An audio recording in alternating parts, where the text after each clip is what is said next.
Hey everybody out there, Chris and Mike here, and welcome to the Teenage Mutant Ninja Turtle recap of the month. And the recap is for the month of May 2014.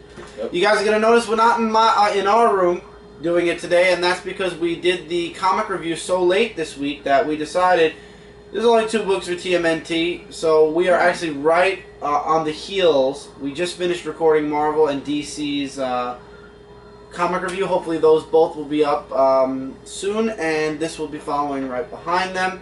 This month there was no Teenage Mutant Ninja Turtles ongoing series issue.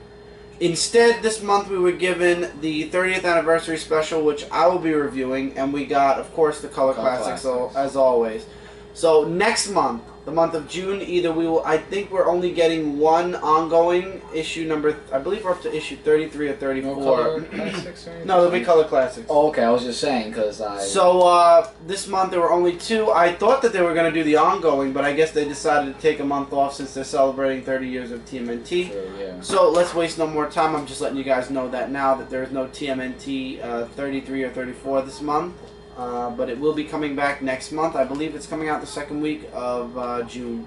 So, Yep. Mike, start us off. Alright.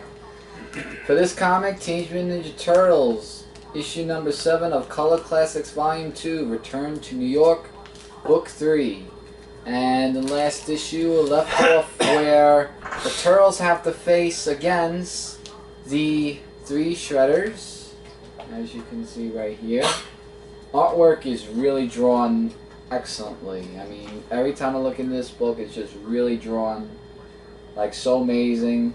And the Turtles are basically fighting against the 3 Shredders, and there's so much action and lots of other stuff going on as excuse me, as well. Meanwhile, Mikey and Don are fighting the other Shredders, while Leo and Raphael work with each other. And we all know, Raphael with his, his ways of saying, like we know how he is with his attitude and His anger problem. his anger problem. Yeah, that's the word I was looking for. So Donatello and Mikey, they both get the 2 Shredders. And there's also the Foot Clan that makes an entrance and everything. And here's my favorite. Leonardo actually meets up with the real Shredder. And he comes up with this whole big thing of, why he's not dead and how he, was alive again. And if you want, you could definitely read the comic book. Here's a version of Shredder without the armor. And as the Turtles are trying to, fight their way out of the building, Leo and Shredder, like, their fight scene was just absolutely epic. Like, I could actually see the whole fight happening from, like, instead of panel to panel, like, you could actually see it happen as, it is. And they fight to the rooftops, and, Shredder says, one of us is going to die, and we all know Leonardo's not, or the Turtles in general, on to killing. And I like this panel on the bottom, where they're both going at each other. Which then, as the building is about to explode, that's an awesome page. if this were a poster, that would be really cool. And that is an awesome pose, I agree.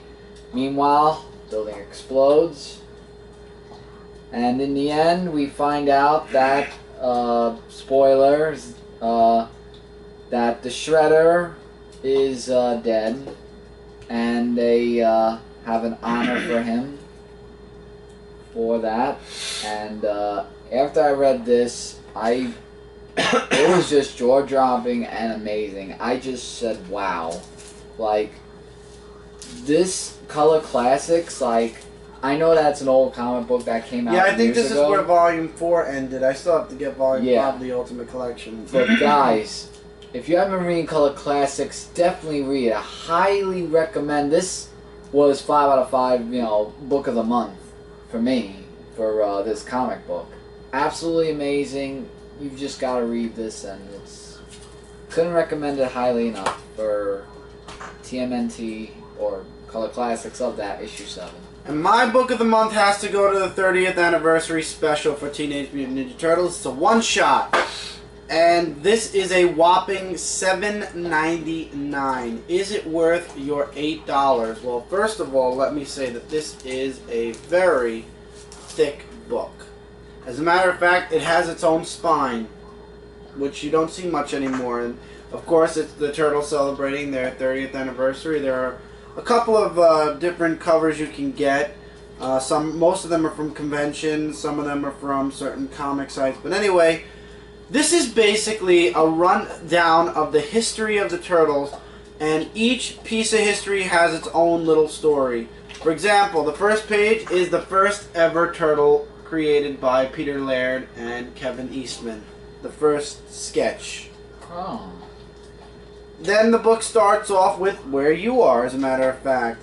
The Mirage Studios, early Mirage, Teenage Mutant Ninja Turtles, the original first volume, which was from 1984 to 1993.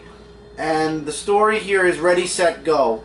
And it's basically a challenge that Mikey says he can get this coin that Donatello hid, and he could do it in less than 11 minutes, going from where they're at to Times Square and back again. And it's done in classic black and white, written by Kevin Eastman, art by Peter Laird, and it is a awesome story. After that short story, we get another pinup, and then we go into TMNT, or Teenage Mutant Ninja Turtles Adventures, which was the Archie Comics run, Volume 2. And this is where they introduced the different color bandanas. By the way, it was from 1988 to 1995. Oh, thank you. Yes, 1988 to 1995. So, at this point, there was no miss. Right after the first volume of Turtles ended, which was in 1980, oh, whoa, wait a minute. I think. That ended in 93, so this was going on at the same time. And it actually lasted an extra 2 years.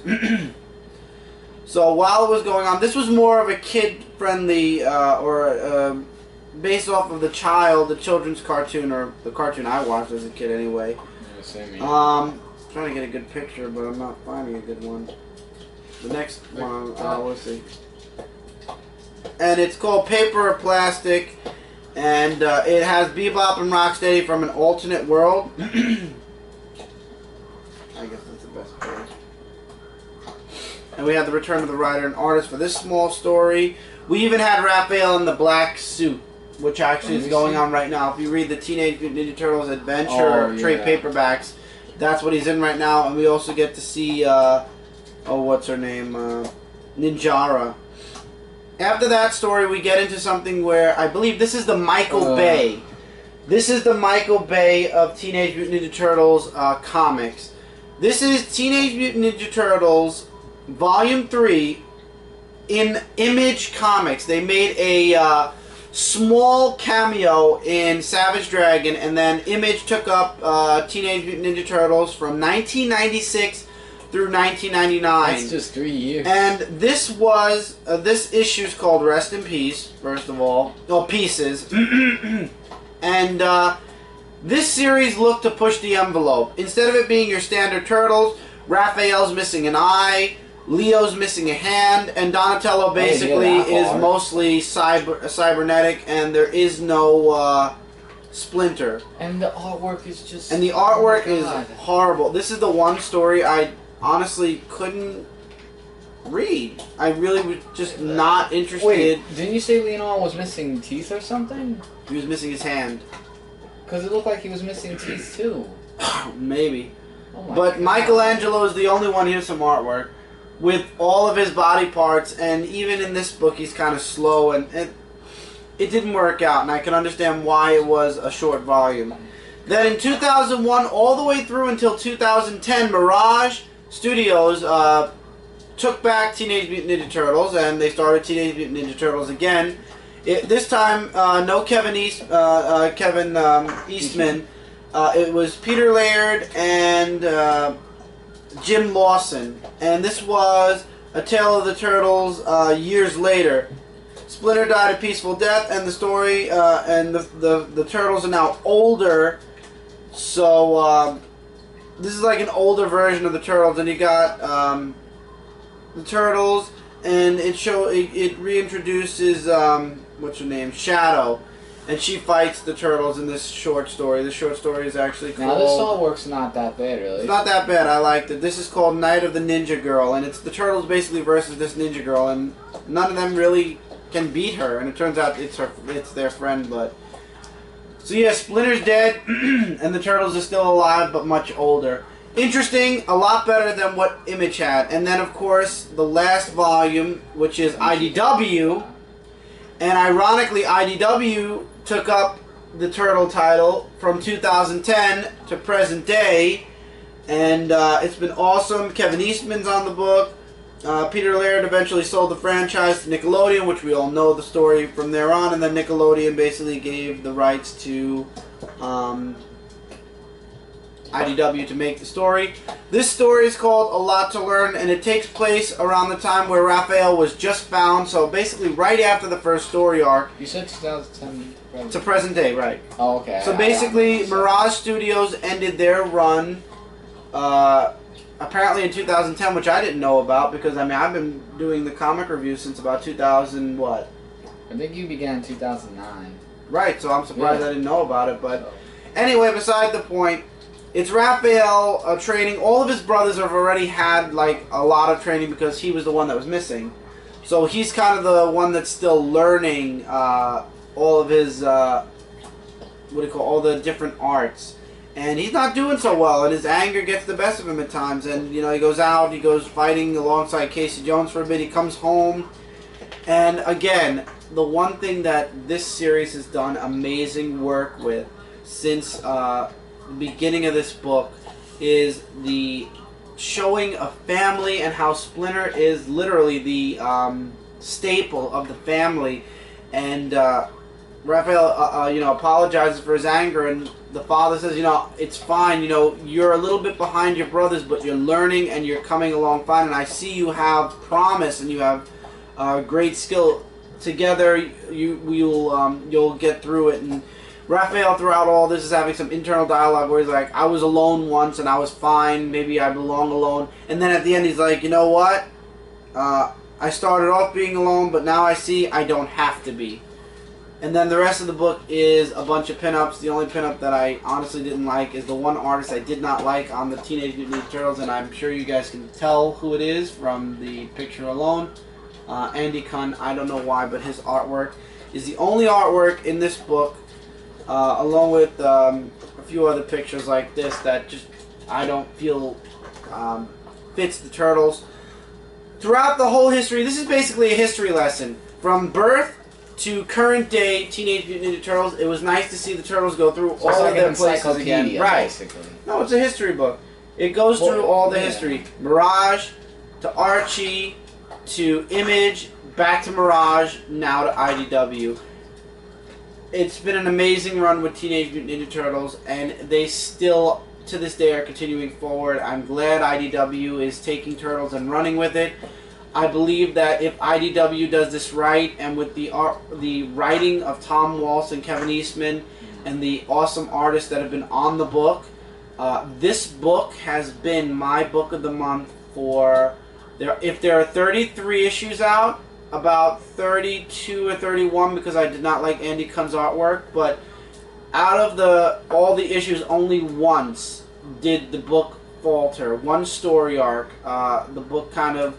And it wasn't the story, it was the artwork that had the book kind of have a hiccup. But the book, other than that, the book has been my book of the month since Turtles has returned. I think only one time, 1 month out of all 33 months, there was a book that was higher than Teenage Mutant Ninja Turtles. But other than that, the Teenage Mutant Ninja Turtles series has been my book of the month for 33 or 32 months.